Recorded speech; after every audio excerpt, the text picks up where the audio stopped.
welcome everyone who is here to spend some time with us on the 10-year recreation strategy for Washington Department of Fish and Wildlife managed lands. Happy to have you all here. Would really much prefer to have all of us seeing each other face to face and be in a real interaction, but here we are doing the best we can with what we've got. So I'm going to get us started. I'm Cynthia Wilkerson. I am the Lands Division Manager at WDFW, and that means that I oversee and direct the work to acquire and manage our lands throughout the state.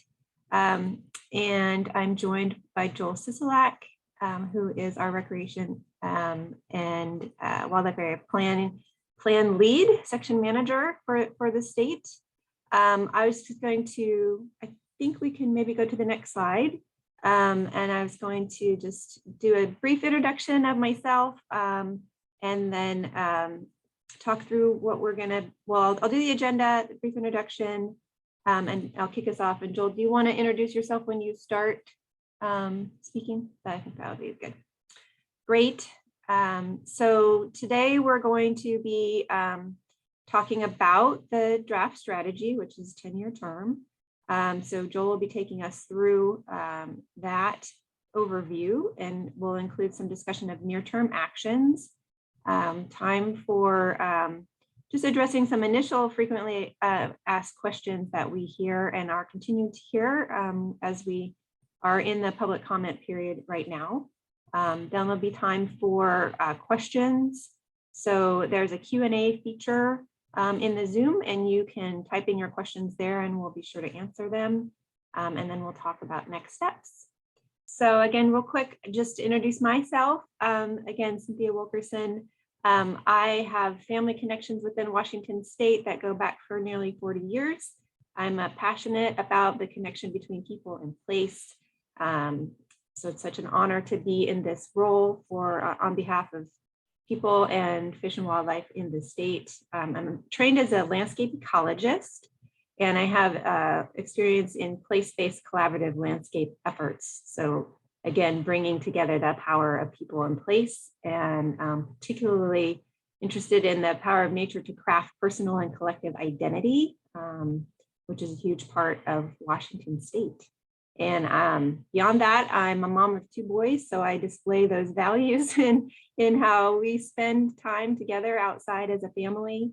So hiking and backpacking and camping and kayaking. And my husband is an avid hunter, so any vacation has to have some kind of foraging, hunting, scouting aspect to it, and we all do some fishing as well. Again, just honored to be able to lead the team of land stewards throughout the state and to be here with you tonight. So next slide. Just to ground us in our mission, so folks probably are pretty aware that the mission of the Washington Department of Fish and Wildlife is to preserve, protect, and perpetuate fish, wildlife, and ecosystems while providing sustainable fish and wildlife recreation and commercial opportunities. So acquiring and stewarding lands is a piece of one of the core ways that we fulfill our mission. Next slide. So in service to our mission, we do manage just about 1 million acres throughout the state and around 450 water access areas. So the green here are the WDFW-managed lands, and the blue are the water access areas. It's an important note to be aware that WDFW was not granted any land at statehood, like, for example, DNR was. All of the lands that we own and manage, we have either the ones that we manage on behalf of other entities. We have done that through agreement, and then the acquisitions that we have done have been through actual purchase from willing sellers of lands over time at these locations through federal and state funding, often through grant programs, and often they come, each grant source or funding source comes with its own obligations and requirements for long-term management. Next slide. So overall, we manage these lands to protect land and water for wildlife and people. Our vision is a Washington where fish and wildlife thrive in healthy habitats and where people experience and enjoy our state's natural gifts for generations to come. And we, next slide, we do that by our active management is aimed at providing access for fishing, hunting, and other wildlife related recreation, or to foster experiences and exploration, and to preserve our natural and cultural heritage. I think it's also, next slide. I think it's also important to just have an awareness about where our funding comes from. We actually have quite a diverse set of funding sources for our operations. So this is the operational budget for our wildlife areas. You can see that actually it's a pretty, about a third of that is coming from federal funding sources, like U.S. Fish and Wildlife Service, Pittman Robertson funds, BLM, Bureau of Reclamation, BPA is a big chunk of that as well. General fund state is just a little bit under 30% there. And then the next two largest are our wildlife state from our license accounts and the private local from things like public utilities and that kind of thing. Discover Pass is quite a small sliver there. And that's only because the distribution of Discover Pass funds between the agencies means that DFW gets about 8%. And you'll see in the next slide that we apportion that much larger on our, a little bit larger with 12% versus the 3% going to our water access areas. Our water access areas are funded with just under half of that money, coming from Discover Pass, I misspoke there. And then 12% from Wildlife State, the license fees, and then 38% federal. And that is predominantly the Dingle Johnson funds from excise taxes on fishing equipment. So the one other thing I wanted to point out was that those wildlife area numbers did not include a big chunk, about $3 million a year that we get from the capital budget, but to support our our forest health work. So that 15 or so million actually is a little more on the 18 million side per year. Next slide.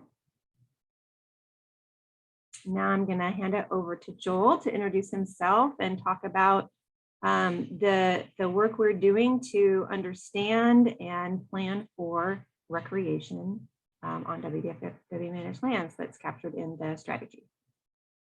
Thanks, Cynthia. Appreciate you kicking it off. My name is Joel Sisolak. As Cynthia mentioned, I have the privilege of being the recreation and planning manager for WDFW-managed lands across the state. I'm relatively new to WDFW. I've been here about 2 years, but I've been living in Washington for about 30. And this whole topic is very near and dear to me. I'm an avid hiker, backpacker, angler. I'm not very good at that. I try hard, and mushroom hunter, and really trying very hard to get my 12-year-old daughter out there. She continues to claim that she's indoorsy, not outdoorsy, but we're working on it. Yeah, I have hunters in my family, and I was raised by a biologist, high school biology teacher. So this stuff is really in my blood and in my heart. So I just wanted to share that. So I'm gonna start with a little context setting for the rec strategy, and then I'm gonna run through the strategic priorities. Gonna talk about what we want to do in the near term, and then get into some of the questions we've been getting and answer your questions, hopefully. So in terms of the context setting, something that's really important to understand when thinking about managing recreation, not just on DFW managed lands, but on all public lands in the state, there are some significant external factors that are driving this work. One is the population growth of the state. Washington's population grew by about 1 million people in the last decade, and we're anticipating another million by 2040. Most of that growth has come from in-migration. We know that 90% of Washingtonians who were polled want to recreate outside. And we also know that it seemed like the number was even higher during COVID. And it continues to be as people are fleeing their homes to get outside and have a place to spend some fun time with their families and loved ones. So we know that for DFW managed lands, we see about 30 million visits annually. We know a lot of those are to the water access areas that Cynthia mentioned. A lot of people come to the lands we manage to get to the water. But these numbers are growing regularly, and sometimes we're a little challenged to keep up. We also know that what people want to do when they come to public lands, including the ones we manage, is shifting. That's what this slide is mostly about. You see, and this is from 2017. This is from the last round of the update to the SCORP, which is the State Conservation Outdoor Recreation Plan. I think I got that right. That RCO does every year. So they do some good survey work, and this is from the last round. We're in the middle of working on the next one. But as you can see from this graph, most people, when they get outside, they want to walk or hike. Swimming is really big. You know, I said that a lot of people are coming to our water access areas, and a lot of that is to get to the water to boat and swim, some to fish. And you can kind of see down the line here, hunting and fishing, which has been a big focus for DFW and will continue to be a big focus. And if you hear me say anything during this presentation, I want everyone to hear me say that, which is hunting and fishing will continue to be really central to our work and to our identity as an agency.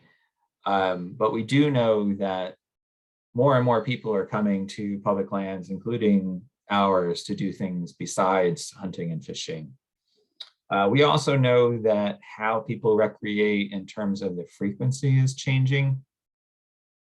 We've seen a shift from kind of the hardcore outdoor recreationists who, you know, they're out there, the weekend warriors, sometimes more than every weekend, doing their thing, enjoying the outdoors, and probably doing it with a lot of knowledge about how to do it well, how to do it safely, and how to do it responsibly. We're seeing a lot more folks who are only recreating 1 or 2 times a year. So that even though the number of visits has greatly increased, the frequency of visits by individuals has declined, which means that the people who are coming, at least some of them, are relatively new to recreating outdoors and need a little bit more support and education on how to do that well.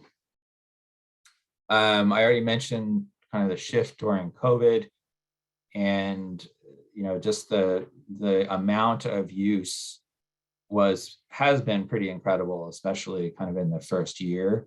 And there was an impact that I think we're still kind of catching up with.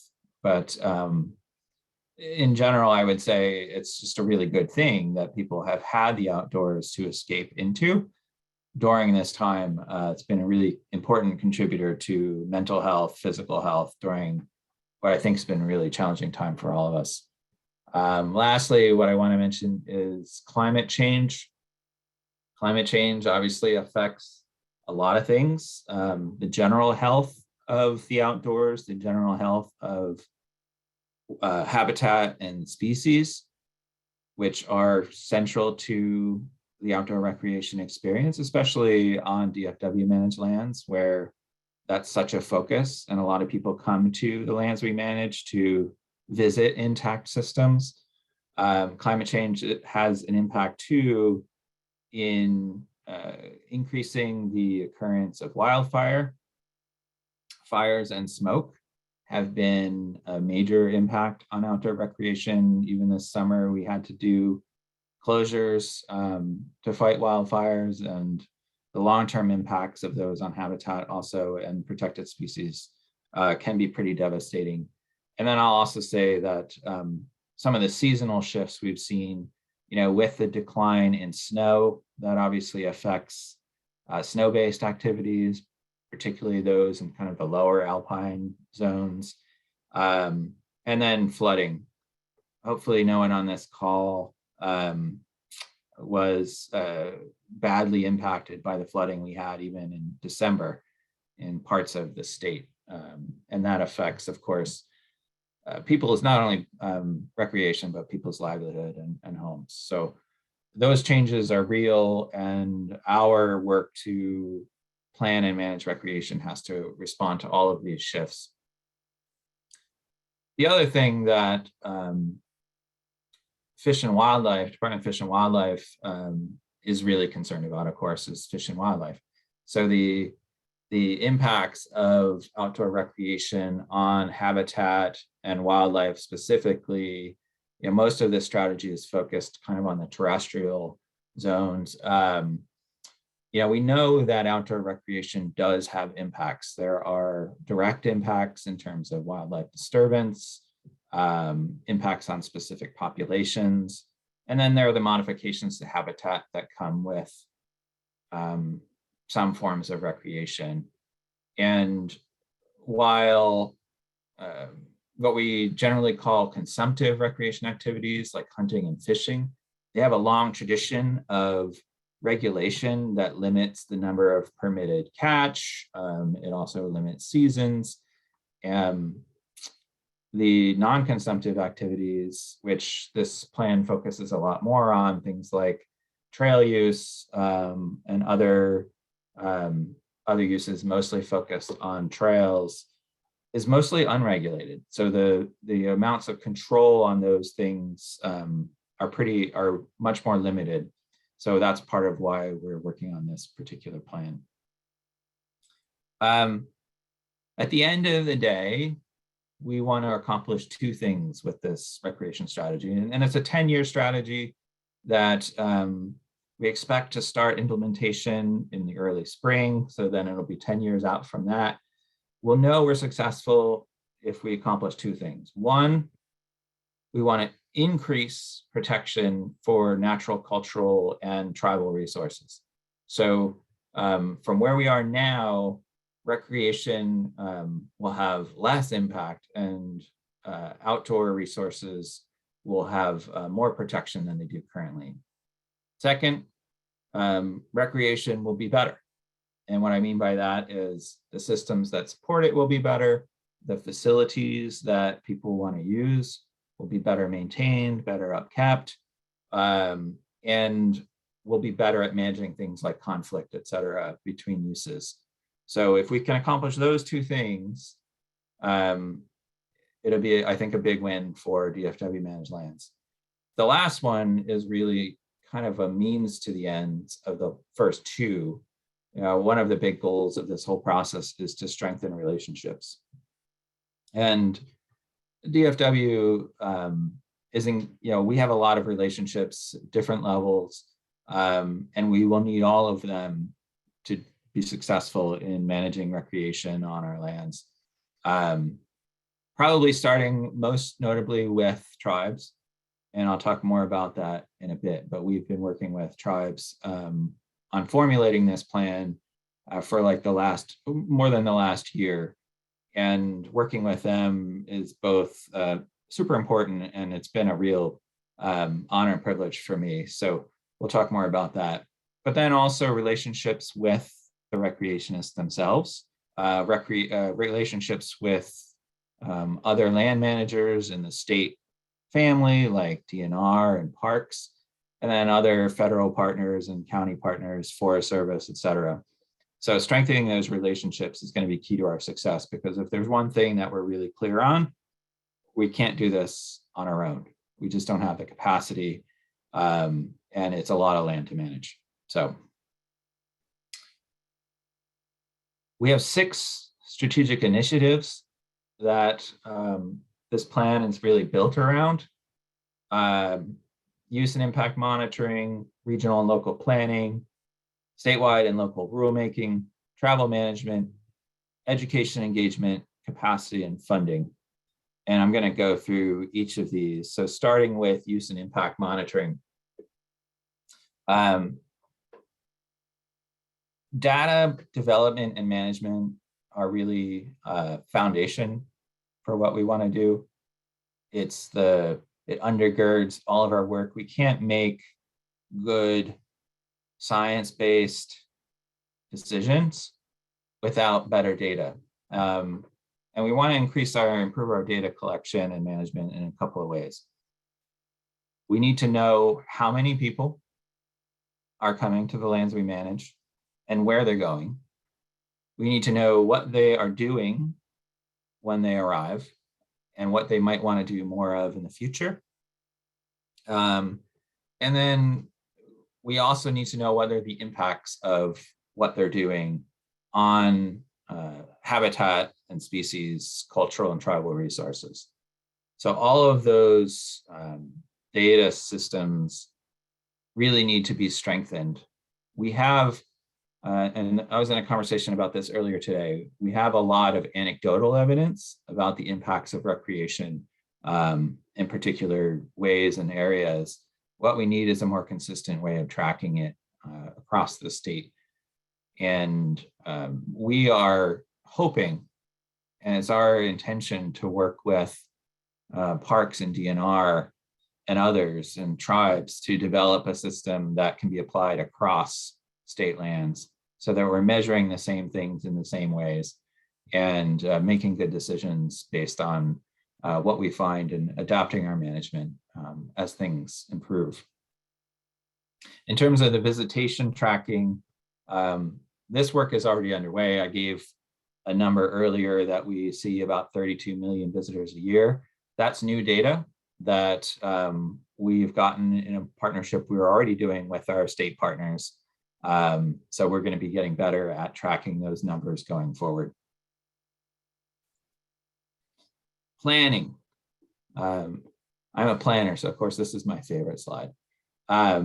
So recreation planning is something that we need to do at a variety of scales. And we are doing some already, but there are a few ways that we want to get better at it. And a lot of the planning that we're talking about doing is about establishing zones for where different recreation uses are most appropriate in different seasons.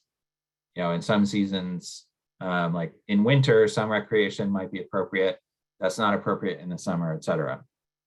And then really looking at mapping these uses in a way that focuses recreation. And again, this is not dispersed use, and we'll get more to that later. This is more like things like trail use, concentrating use in some areas where the landscape is durable and can handle increased use, and diverting use or lessening use in areas where the landscape is more sensitive, whether that's due to habitat, sensitive species, or cultural resources, tribal resources, et cetera. So the various methods we have around planning are a lot around that. And that includes things like potentially setting up buffers. We're looking at a pilot with parks in looking at their land classification system. We're working with DNR and looking at adapting a system that they use. So we're attempting to really learn from the models that already exist in the state, and where they don't exist in the state, we're going to go find them from best practitioners elsewhere. The different scales are regional. We're going to be improving our planning for water access areas at the regional scale. We're going to be looking locally at wildlife areas. We're going to be looking at site-specific or landscape level planning for things like target shooting areas, trails, camping areas, et cetera. Rulemaking. We always want to lead with education, but we do need to have rules, and we need to have some stronger rules in place than we do currently to address some critical issues.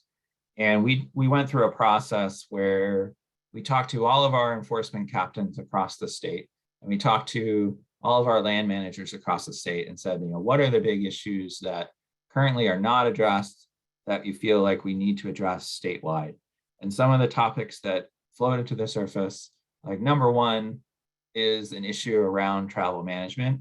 We have a big challenge with essentially user-built or rogue roads and trails. People building roads and trails, cutting routes on DFW-managed land. Some of them, probably eventually will be fine and we'll make them official trails. But some of them are in bad spots, whether they're in wetlands, steep slopes, dangerous areas, or sensitive areas. We need to get a handle on the creation of these illegal routes, and we need to put them into the WAC, which is the Washington Administrative Code. Other things that we're recommending tackling via rulemaking are camping, cutting standing trees, stream bank easements. We have something like 200 miles of stream bank easements that the state owns, and we need to get better at managing them. And one of the first steps is clarifying our rules around them. Dog presence and dog training, and then drones. These are all things that have at least some level of statewide fix that we think we can build into the Washington Administrative Code. We also want to get more tactical and strategic about how we're managing use at the very local level. So we do have within code, and this gets a little wonky, but so stick with me, but we have within code the ability to look at wildlife areas or even wildlife area units and develop rules specifically about that place. So there might be a rule that's important in a wildlife area unit in the Skagit wildlife area that's not so appropriate in the Blue Mountains, or vice versa. So we don't need a statewide rule that's applying in a blanket way to the whole state. We can look place by place and decide what's important. And one area that that's going to be especially helpful is around camping. We're going to be able to say camping is allowed in this wildlife area unit, and this wildlife area unit it's not. And I'll get into more of that later in the presentation. But having that flexibility to be very specific, tactical, and place-based is going to give us a lot more ability to respond to what's going on the ground in a particular place. Travel management. We started looking at this and realized it's such a big topic, it deserved its own strategic priority. Travel management is about just what it says. It's helping people get where they need to go, want to go across and on DFW managed lands. Currently, there are about 1,700 miles of road on DFW managed lands, 1,300 that are owned and operated by us. We have about 211 miles of designated trail, and I think 117 miles of soft surface roads that are designated for non-motorized recreation. We probably have a lot more than that, and that gets to the thing I mentioned earlier about having a challenge with the creation of routes on the land without planning, often without any kind of permission. And that is one of the things we'll address via rule, but also we need to address via planning. We want to make sure that the routes, that people can safely access the various places that we manage. The roads need to be better maintained than they currently are. The trails should be better designated for a particular use and maintained to that use. So these are some of the things that we need to do with the travel management work that's pointed to by the strategy. And the first thing we need to do, and this goes kind of to the travel, to the data management piece that I was talking about earlier. First, we need to have a clear inventory of what's out there. That includes the roads and trails that we want to designate for use, as well as the routes that maybe are in bad spots that need to be eventually closed. But the starting line is just knowing what's there on the ground, getting them on maps and determining what their condition is and what maintenance level for the roads and trails that we want to keep. What is the maintenance schedule that we should keep up for each one? And that's where the monitoring and managing the travel networks come in, is having a better sense of the network that we have and its state and where we need to invest and direct funds to keep it in working order so that people can travel the network safely and have fun out there. Education and engagement. There's a lot on this slide. There are a few different aspects of this. One is, the top one I've already mentioned. It's about engaging the tribes in recreation planning and program development. And this is not only something that we want to do, that we should do, it's something that we are legally obligated to do. And, it's by both federal law and state law and our internal policies. So it's kind of a no-brainer for us, but we wanted to put it out there to emphasize the importance for everyone that this is really key to our success. Working with underrepresented communities in recreation planning and development. There are a few activities that we are proposing under this.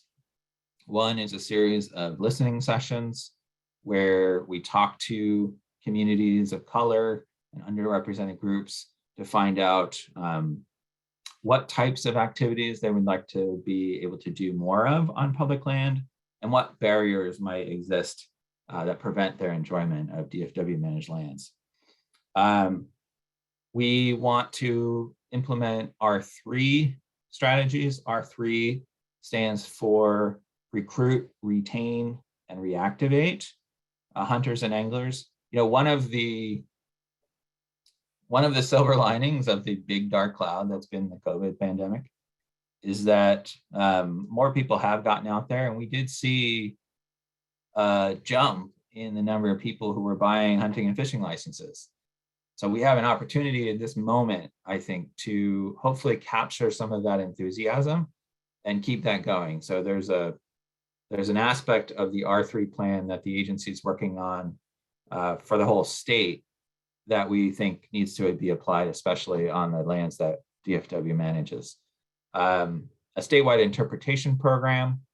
What we're talking about there is storytelling. I am a firm believer that we take care of, we protect the things that we love. And one way to fall in love with something is to understand its story. We learn the stories of place from people who know the place. So we want to work with tribes and others to tell some of the cultural history of place. But I think we also want to be better at sharing the stories of the natural history of place, as well as what kind of work is going on these lands that explains what someone who's hiking or biking or out hunting on a landscape might need to understand to better appreciate the place. Engage volunteers. There are a variety of ways that we want to do this better. Citizen science, so engaging people in collecting data about the condition of recreation facilities, in monitoring wildlife, and also engaging volunteers in doing things like being trail ambassadors or hosts out at heavily used sites to, again, just help point people who might be new to recreation in the right direction, give them a hand, answer questions, and hopefully contribute to their experience. And then conflict management. There is, when people are sharing physical space, there's always some risk of conflict. And when conflicts arise, it's our belief that, a lot of conflicts are local. And if you can address conflict early and locally, it can prevent them from escalating unnecessarily. So finding ways to equip local managers to help ease some of those conflicts and move them to kind of a productive conclusion. And then lastly, about, this number 7 on this slide is a big one. DFW was an early participant in the Recreate Responsibly Coalition when COVID hit and made us all go home from work, and we were closing lands and then reopening lands. The Recreate Responsibly Coalition was a real key partner in helping keep visitors to public lands safe and help them take care of the land and take care of each other. And that kind of partnership and relationship, we hope, will continue and grow. But there's also, other ways that we need to just give people the information they need to know where to go, know what to do, and know how to stay safe. So some of that is improving the signage on DFW-managed lands, so people know the basic place and rules when they get there, and also improving things pretty basic like our website that are up-to-date sources of information about rules and exciting things to do out on DFW-managed lands. Last of the strategic priorities that I want to mention is capacity and funding. All of this work that I've been describing takes resources, takes capacity. We know that the managers who are out doing a lot of the hard work on DFW-managed lands already have really full plates. So what we need to increase the pie and build capacity for regional work, so on the ground work, as well as to create some of the systems that I've already described that are going to kind of help make this go. And then lastly, we need this to be sustainable. So we'll talk more about that. And Cynthia talked a little bit about how things are currently funded, but she'll have a chance in a minute to talk about some of the stuff that we have in the current legislative process and the budget process to help in the near term. So in terms of near-term actions, one of our priorities is making DFW-managed lands more welcoming. And there are a few ways that we think about that. One is to make sure that our signs are clear, easy to understand, multilingual, accessible. And then the other part about making our lands more welcoming, I talked about the listening sessions and working more with historically excluded or underrepresented folks around program development and evaluation. We know from survey work we've done not too long ago that the vast majority of people who are currently visiting our lands tend to be a little higher income, and they are predominantly white males over the age of 35. So I am a white male over 35, so that's not a criticism. We love the people who are coming to our lands, but we know that the demographics of the people who are coming don't reflect the diversity of the state. The state's becoming increasingly diverse And we think that we want to make sure that there's nothing preventing the diversity of people in the state from enjoying the lands that that they help pay for. I'd also say, an area about making lands more welcoming is around accessibility for people with disabilities. We try to make sure that the facilities at our various public sites are ADA accessible, but we have more work to do. Other area for near-term action is about data. I think I already said a lot about that at the beginning, but I just would reiterate that this is foundational, that we need to know who's coming, what they're doing, what the impact is, how to address that impact, and how to monitor those impacts over time. Illegal activity. This is, about some of the rules I mentioned, starting with illegal routes on our lands, but we also need to increase enforcement capacity. I think someone has, and we hear this in our comments a lot, that you can do more rules, but if you don't have enforcement, what does it all mean? And we know that we do need to increase enforcement capacity, and that's something that is really kind of a long-term ongoing project for the department that we're working on. Learn by doing. There are a number of pilots that we want to undertake related to recreation planning specifically. I mentioned that we're going to be doing a wildlife area planning pilot. We're looking at doing that in the Methow. We're looking at doing an access area planning pilot in Northwest Washington, travel management pilot in the Columbia River Basin. So we're already starting to scope these pilots. It's important that we have real world experience that we're learning from and testing strategies before scaling them statewide. And then lastly here, ramping up capacity. There are some things that we can do in the near term in terms of building stronger relationships with various partners in the nonprofit sector. We want to do master agreements with some groups like Washington Trails Association and Evergreen Mountain Bike Alliance and others to get some work done on the ground. But then there's also sort of some funding and staffing capacity issues. And Cynthia, I don't know if you wanted to come off mute and talk a little bit about what we have cooking in terms of capacity with the current budget cycle. Sure, Joel, happy to.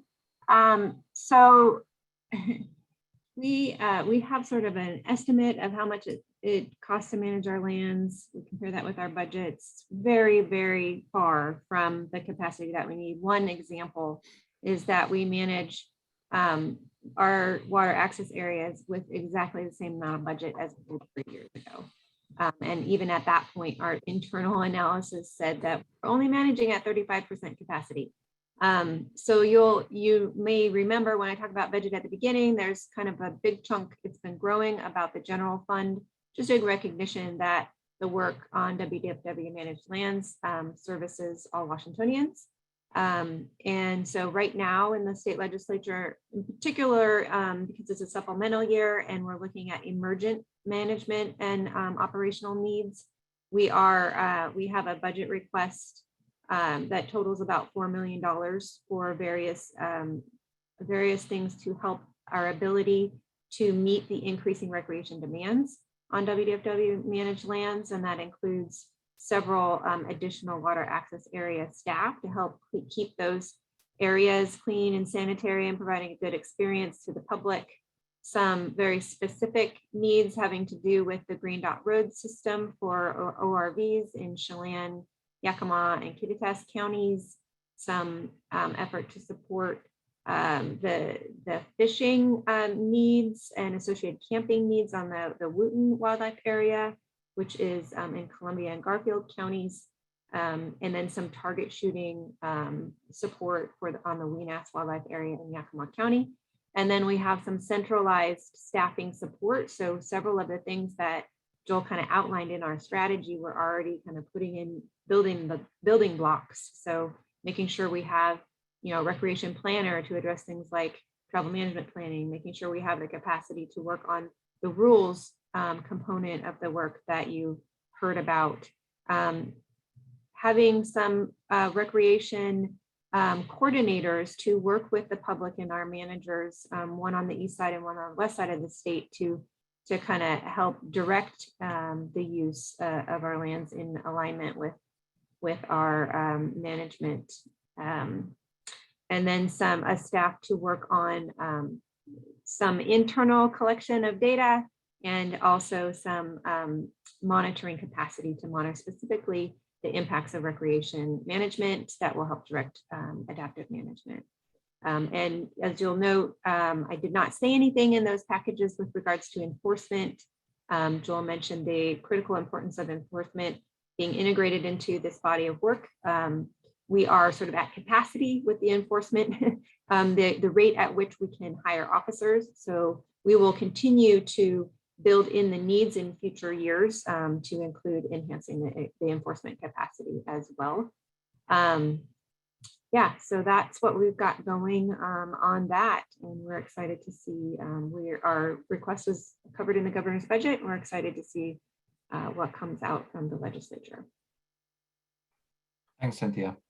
And just to clarify, when we say near-term actions, we're talking probably about the next 2, 3, maybe 4 years.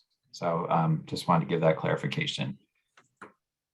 Now, Cynthia, I hope you'll stay on, because I would love your help in addressing some of these questions. The public comment period for the draft recreation strategy opened at the beginning of the month, and it goes through the end of the month. This is a pretty long public process as they go. And we did that because we want to get as much public feedback and input as we can. We extended it to something that DFW hasn't done consistently in the past. We did translate this draft of the strategy into Spanish. So we've been working on expanding the outreach to Spanish-speaking communities as well. But we have already started getting some comments back. I think we've probably gotten 100, maybe more. This slide represents some of the hot questions that we're getting already, and some of the comments, and we're already able to give some thought to how we might need to update the strategy or respond to these. So the first one is about why doesn't this strategy focus more on hunting and angling? So Cynthia, do you want to take a swing at that one? Yeah, I'm happy to do that. And Joel, you did touch on this earlier when you were talking about the engagement strategic initiative element, strategic priority. So as you stated, DFW has a long history and an ongoing commitment to supporting hunting and angling in the state and on WDFW-managed lands. That commitment to fishing and wildlife fishing, hunting, and wildlife viewing remain very strong and are central to our department's identity. It is important to recognize that for a long time, DFW has focused primarily on those dispersed uses, while at the same time, other uses have been, as you mentioned, have been growing in popularity and in impact. And because of that, the focus of this strategy really is to broaden our planning and management efforts to address those additional forms of outdoor recreation on WDFW managed lands. Because we are including all the other forms, comprehensively all the forms of outdoor recreation in the strategy, we can address their compatibility with the conservation goals of the department and ensure that public lands that we're managing are preserved for future generations and the people and the wildlife. You did just point out that the implementation of our 3 recruit, retain, reactivate strategies on our lands that we manage is a specific objective of the education and engagement strategic priority that it does explicitly address hunting and fishing.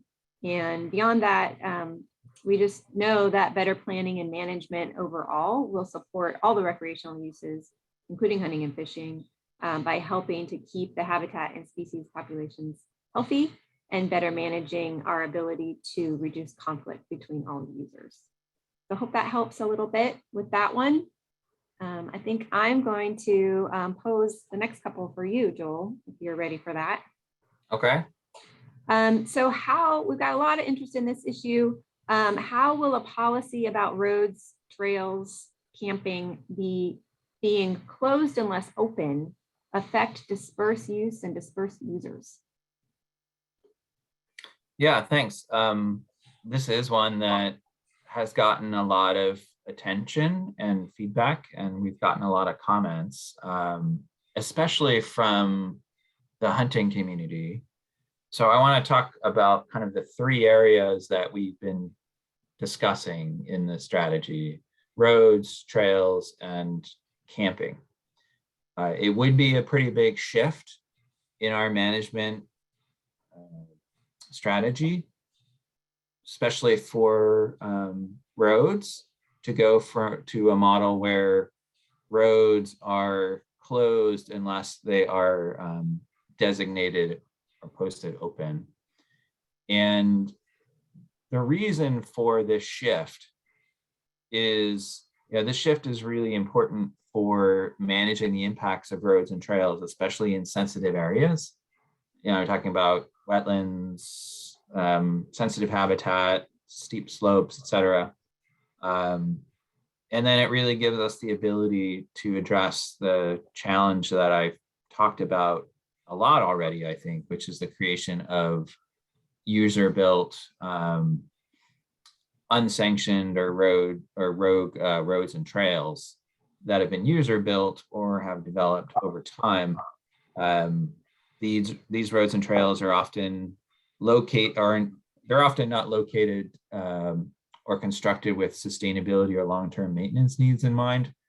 And we want to give ourselves more tools to kind of manage this issue. Currently, our only option really with user-built roads and trails is to find them, post signs, decommission them, and then hopefully find the funds to restore the damage. And it's a very reactive instead of proactive and expensive proposition. The work that we're describing will focus first on roads. And one option, and this has come in through the comments and something we've also been giving a bunch of thought to internally, one option is to expand the green dot system that's currently cooperatively managed with DNR and private properties in the counties that Cynthia mentioned, Chelan, Yakima, and Kittitas County. With the green dot system already, there's the rule that driving outside of the green dot system or sanctioned roads is illegal or off limits. Similarly with trails, we don't want users building trails without coordination. By designating which trails are open, we'll have the greater ability to be deliberate in developing and maintaining a sustainable network. So back to the question at the top of this frequently asked question. So what does this mean for dispersed use? As someone who likes mushroom hunting, and like I said, I have family that hunt, it would be absurd to suggest that hunters and other people who are doing dispersed uses have to stay on trails. It's counter to how those sports work and just wouldn't work. So our current thinking is that we won't close any existing roads and trails to pedestrian only use except by posting. So you can travel on roads and trails in roads with motorized vehicles, on trails with non-motorized, and then you can walk in to wherever you want to go to do your dispersed use with the exception, some areas could be posted closed if they're particularly sensitive area or need to be protected as an active restoration site. So that's the current thinking about roads and trails.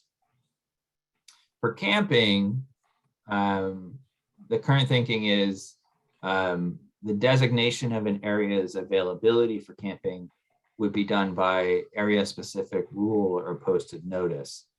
In the rulemaking section, I talked about the ability to, or the increased ability to be very strategic and tactical to develop rules for a particular place. Camping would fall into this category. The way that the draft is currently written, and we're going to improve this for the next version, is it appears to suggest that there will be no dispersed camping, that camping will only be allowed in designated camping sites. That's not our intention. Our intention is just to be very clear on what wildlife areas and what wildlife area units welcome camping. And currently, folks might not be aware of this, but many wildlife area units and water access areas are already closed to camping and have been for decades. Just to give you a sense of that, on the west side of the Cascades, there are fewer than 5 DFW-managed properties that currently allow camping. And most of those rules are just memorialized via signage on site. So people might not know that's the case until they get to the place with their coolers and their tents, et cetera, ready to camp, and then find out when they get there that they can't. We need to move those area-specific rules into permanent rules in the WAC. Most of those places, they have been permanent rules, again, for decades, and we just need to make it clearer and the information more accessible. I do want to say, for folks who have been concerned about this, particularly for the dispersed use, it's my understanding, at least in the near term and foreseeable, that this proposed approach does not affect camping availability where it is currently allowed, but it will allow the department to better manage existing areas that are closed. So I just want to say that again, the proposed approach does not affect camping availability where it's currently allowed, but will allow the department to better manage existing closures. So I hope that's helpful. The other thing, and I'll stop. So I'm sorry I'm going on, Cynthia, but the other thing that designating roads, trails, the other upside of this is that it better supports the maintenance of these facilities. We can spend more resources on the maintenance of designated roads, trails, and camping, and less money trying to remove roads and trails from places that they really don't belong. So this is a more proactive approach to managing these facilities on our lands. And I think I mentioned that we already have a pilot that we're looking at in the Columbia Basin around Quincy Lakes. So that pilot is being done in partnership with all the different user groups. So I will also say that this strategy points to a lot of strategies, which will also have their own process that includes a lot of public engagement from diverse groups, from dispersed user groups to trail users to conservationists, et cetera. At the end of the day, we want to have a lot of public buy-in and support for the designation of these routes in a way that's going to support recreation while protecting resources. So that was a long answer. Sorry, Cynthia. All right, it's a complex issue, and it's one that people are very passionate about. How are we going to get to and use these places? So it's deserving. So thank you for that. Another thing we hear a lot about, Joel, is sort of, oh, well, you're talking about enhancing recreation, you're talking about welcoming more people to the lands. Doesn't that mean you're inviting more impact to the fish and wildlife and habitat resources? So, you talked a bit about at the beginning about impacts. How will we be addressing impacts of recreation?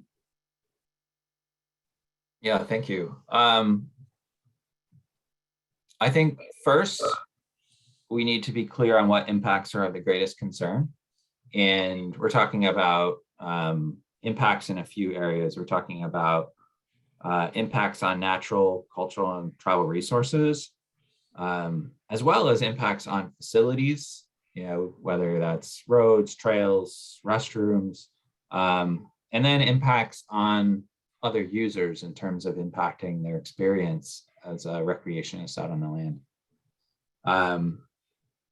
After we're clear on what impacts are the greatest concern, we have to figure out how to measure them. I've talked a lot about data and data development. I also said before that we want to do this in partnership with other land managers to identify the best tools for measuring, monitoring, and addressing impacts. And then need to determine how to best address those impacts via a variety of both direct and indirect management tools. So indirect tools are around education, engagement, and like I said before, we always try to lead with those, but then also some direct means, whether that's rules or plan development, et cetera. We need to figure out how to address these impacts, measure the impacts, apply measures to mitigate those impacts, and then as we're going, monitor our progress in restoration or mitigation so that we can adapt our approach. So it's an adaptive approach. And I guess I'll just say something I feel like I've said somewhat ad nauseum, but is really critical, which is we can't do this on our own.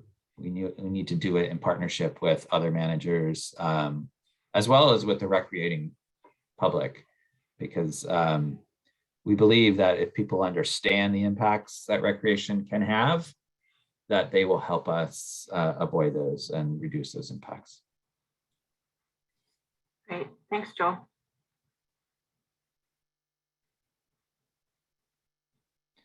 So I think maybe this last one, Cynthia, before we go to the Q&A from the folks that are tuned in, maybe you can talk a little bit about our work with tribes. Yeah, absolutely. Thanks, Joel. So yeah, working with tribes is foundational. Our commitment and responsibilities are foundational to everything we do at WDFW.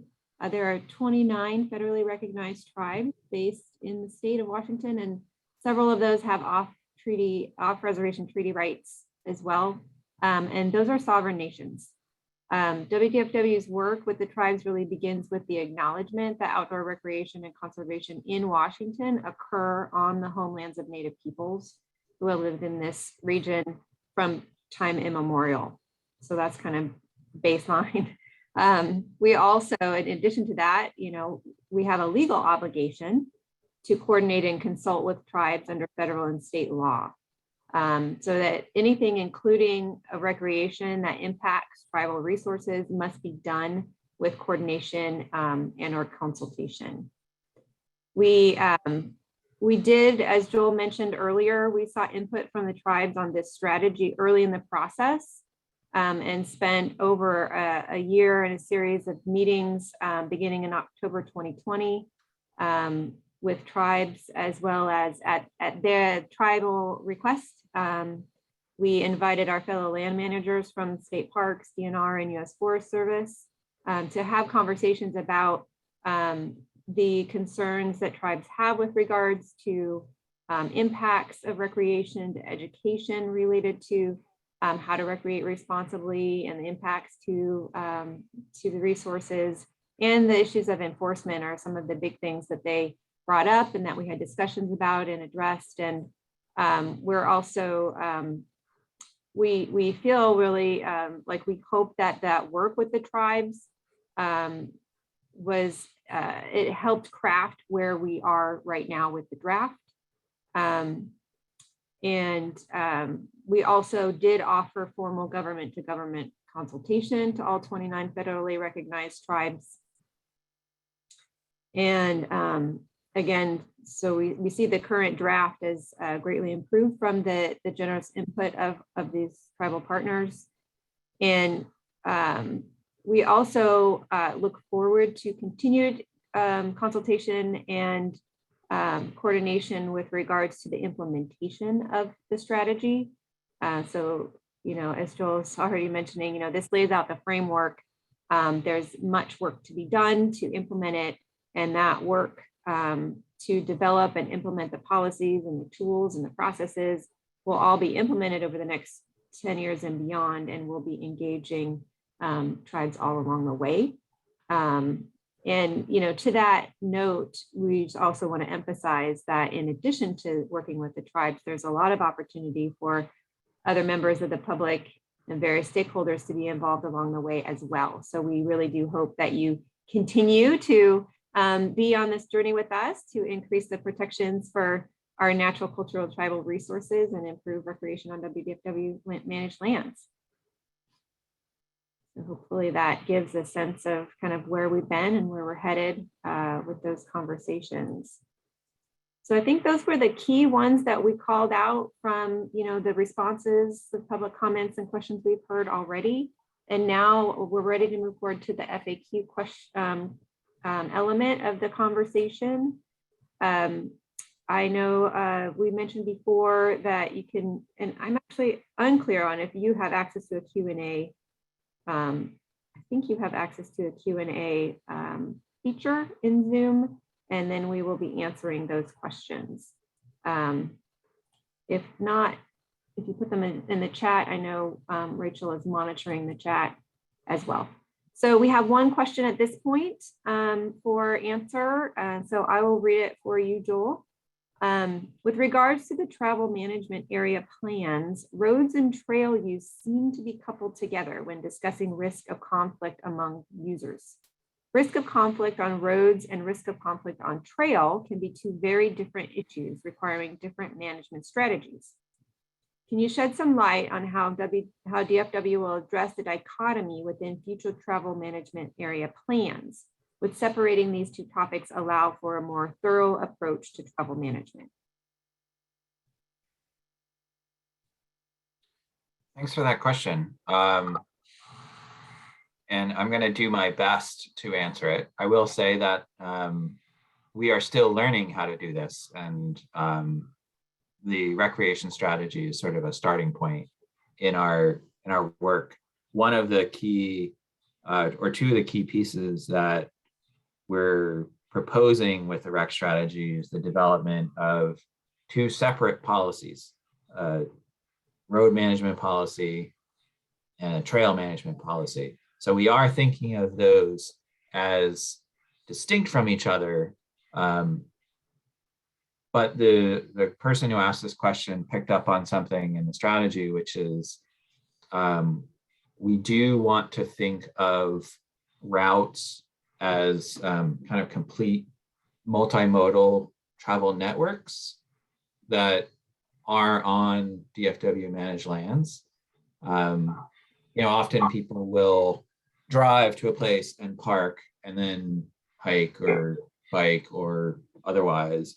But usually, often people are using two modes of travel when they're coming to land. So we've been thinking about a multimodal approach, which is kind of similar to what BLM proposes in their land management. So we are looking at them holistically, and a lot of that will be driven by, what are the key destinations in a place and what are the modes of travel to use to get there? What the potential conflicts are. If I understand the question around the risk of conflict, and saying that the risk of conflict on roads and trails can be two very different issues. I don't think the way we're thinking about this will prevent us from addressing those issues independently, but we do want to look at travel networks holistically. But we do know that the trail policy and the road policy are two things that we really desperately need to better understand how we think about these routes, how they're connected and how they're distinct. I don't know if I answered the question. I hope I started to. Cynthia, is there anything you would add to that?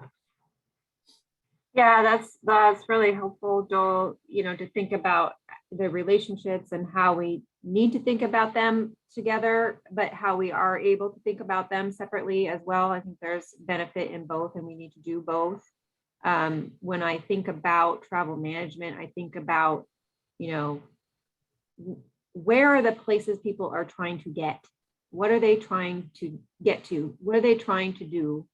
What's the goal of getting to those destinations, and how are they moving across the landscape? And like you said, sometimes those multi-modes are paired together in that process, and so they need to be considered together in a way, but also there is quite a difference in the kinds of specific planning with conflict and impacts, environmental impacts and management associated with those different infrastructures. So I think it is important to be able to address them collectively and separately, both. So I don't see any other questions. Again, I would so much rather see all your faces and know if you are asleep, or my sons went through middle school virtual schooling, and they, the teachers would sometimes be curious about if anybody was actually on the other side of the screen. That's a little bit how I feel at the moment. So I hope that you're out there. I hope you're getting value from this. We are eager to answer any other questions you may have, and really pleased that you are here with us this afternoon. We did get one other question for now, is would love to hear further details on how DFW is engaging with partners across all levels of government to address potential connectivity between travel/trail networks, i.e. could some trails connect to areas in bordering Forest Service or DNR lands, etc. So I'll take just one quick crack and hand it over to you, Joel. I know that in our Chelan Wildlife Area Plan, there was some, cross ownership trail planning elements and discussions. I think that we are very eager to be having those conversations and understanding the role of DFW lands in those larger travel and trail networks. And I think, again, this is where you kind of scale in and scale out, right? We'd be looking at a regional level. Are there places that we should be intentionally doing this? And then when it comes down to specific place-based wildlife area planning, we will, and recreation planning embedded in that, we'll be looking at that as relevant. Do you have anything to add to that, Joel? Maybe just a little. I think greater alignment with how we describe our routes, how we talk about maintenance levels and use types, the better that we're doing those consistently across boundaries, I think the greater potential exists for what this question, I think, is driving at, which is, there are efforts in place to have statewide trails. I know there's, whether it's biking or hiking or motorized recreation. Just as I would do a little shout out to the Washington ATV folks who have been doing a lot of work to try to connect ATV motorized vehicle trails on public lands via county roads, and trying to make it easier to move longer distances without kind of crossing a boundary that suddenly changes the rules. And we're very interested in that as well. I do think that looking at systems, for our trails policy, we're looking at work that DNR did, I think in 2015, which was based heavily on what the Forest Service has done for a while about roads or about trails, because there are good models out there. We don't have to reinvent the models, but also if we're building on what other people are doing, it improves the likelihood that we're going to be doing similar things and making connectivity more possible.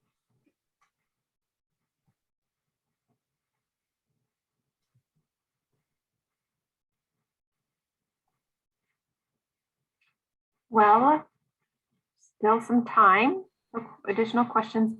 This would be the part in a real live in-person meeting where we could, if we were done with questions, we could mingle and get to know each other a little better, which I'm missing. But any other questions for Joel and I?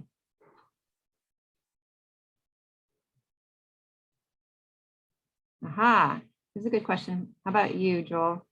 What are you most excited about with regards to this strategy? Well, I think the momentum that I think the work on it is creating, and not only I think for DFW, but the work on this, and a lot of credit to the tribes for this. I feel like the work on this strategy has really accelerated some of the conversations about collaboration among agencies, including DFW. And that's really exciting to me. I also, I recognize that it sounds a little trite maybe, but the completion of this strategy, like moving it from its current draft form to the final form, is really such a small first step. What I'm most excited about is like getting to the business of implementing the plan. We want to get it, as good as we can, as right as we can. But the exciting work, the collaborative work, the transformative work is what's next. That's what I'm excited to get to. I don't know. How about you? Yeah, I think that is the momentum, and turning it into real change on the ground and real progress for everyone. I'm also just really excited about, like you said, being able to be specific in the body of work that we are moving towards, and the consistency and clarity that this provides at a statewide level that we have needed for so long. And this the intentionality of what it is we're going to do, and describing it and saying, okay, so this is what we need. We've had this sort of chronic challenge with our funding, where we've known that we are so under resourced to be able to provide the services that the resources and the people deserve. And we've been just sort of, hey, we just need more, we need more. But now we're specifically able to say, we are going to use this, we need this much funding to do this work. And so that is going to help really move us forward so we can make some progress. So we've got two other questions that have come in. Please describe the plans for expanded shooting areas. I can take a stab at that one. And then, feel free to say whatever I left out, but recreational target shooting is an expanding sport.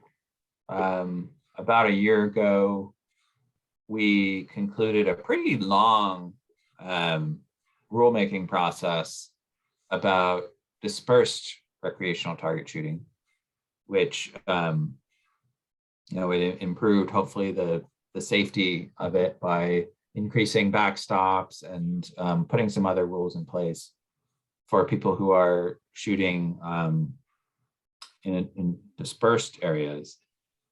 But we have also heard a lot of call for more designated shooting areas. And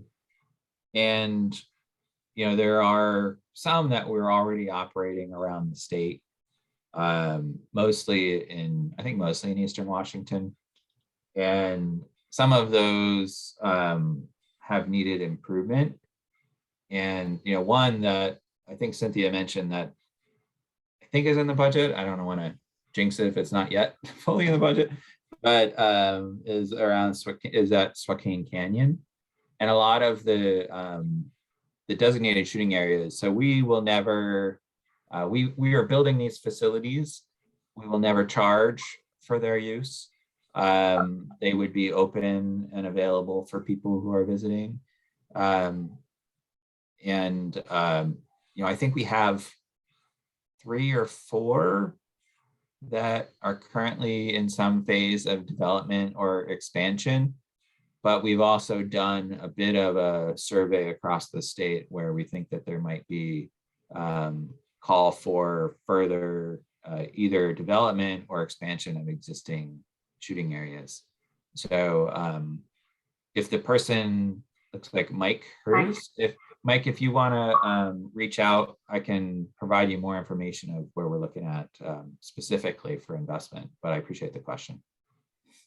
And that brings up, and I'm happy to answer the next question, Joel, but it does bring up just some information with regards to capital investments. We do utilize grant sources for capital investments for things like shooting ranges. So the FAR program that RCO manages is one that we've gotten some funding in. It does require a 50% match, so we have to find the 50% match elsewhere, and we spend time working with partners to figure that kind of thing out. And in general, we're kind of always looking for prioritizing and finding ways to fund additional infrastructure on our lands. And also just for awareness, and shout out to our partners with the Washington Trails Association and Trust for Public Land for putting in a request to the legislature for some recreation backlog infrastructure backlog funding, which may be on the order of about $5 million a year ongoing for each DFW parks and DNR. We know there's a lot of support from the legislature on that. That will really help a long way with our recreation infrastructure needs.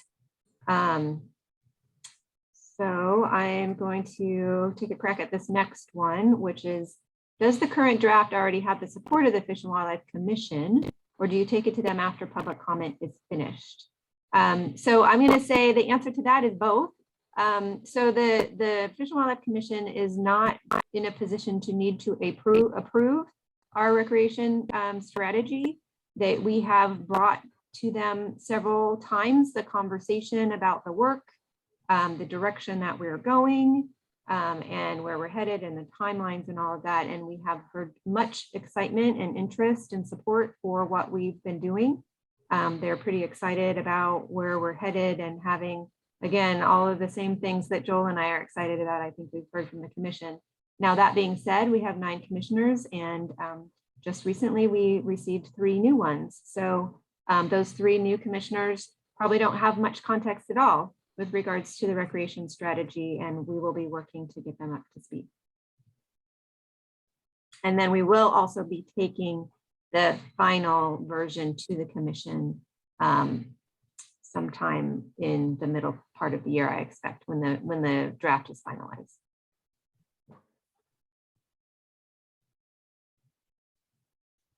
So should we move to next steps? We're close to 5 o'clock. So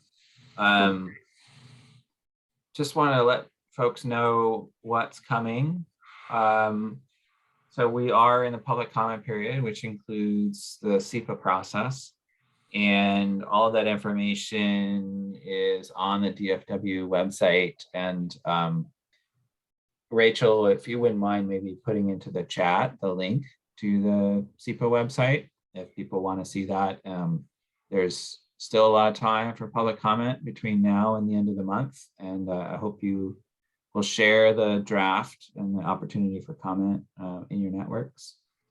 And then hopefully in March, we will take all of those comments and build them into a revised strategy, and then publish that hopefully in the early spring, maybe late March.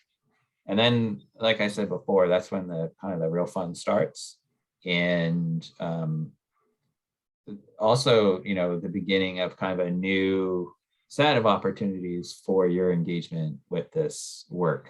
Like I said, you know, the strategy has a whole bunch of pieces that will also have to go through SEPA, will also have to go through public process and be developed, whether that's, you know, our road and trail policies or some of the rules that I talked about, the planning processes. Those are all going to require a lot of help and input from all kinds of stakeholders, including you all. So that's coming. And then lastly, I want to make a request. You know, we have a lot of beautiful photos at the Department of Fish and Wildlife. Most of them are of critters and beautiful landscapes. We don't have as many fun pictures of people recreating on DFW managed lands. So want to put out the request, and maybe this link can also go into the chat. Want to put out a request that you share the photos that you want to share, feel comfortable sharing, or proud of. And, you know, we're going to collect a bunch, and some of them will go into the final version of the strategy. So a small slice of notoriety / fame is possible for you and your loved ones. So think about that. And with that, I think, Cynthia, do you want to just wrap us up? Yeah, just thank you so much for being here and your interest and your passion and engagement with WDFW and interest in management of our lands and recreation, and look forward to continued engagement. Thanks so much. Thank you, everyone. Thanks for signing in.